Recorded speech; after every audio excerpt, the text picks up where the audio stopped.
হাসান সাহেবের সভাপতিত্বে উপভোগ করছে এই চাপিতলাবাসী আব্দুল আজিজ ফুটবল টুর্নামেন্টের ফাইনাল খেলা।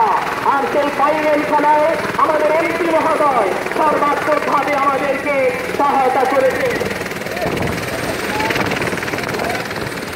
আমরা ধন্যবাদ জানাই আমাদের মাননীয় মন্ত্রী গণপ্রজাতন্ত্রী বাংলাদেশ সরকারের অত্যন্ত প্রভাবশালী বয়োজ্যেষ্ঠ গণপ্রজাতন্ত্রী বাংলাদেশ সরকারের মাননীয় প্রধানমন্ত্রী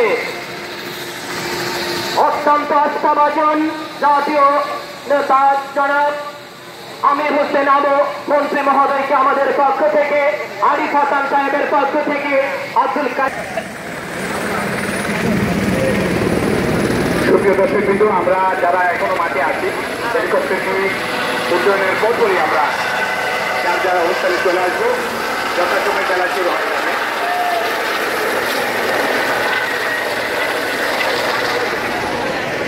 সুপ্রিয় দর্শকবৃন্দ।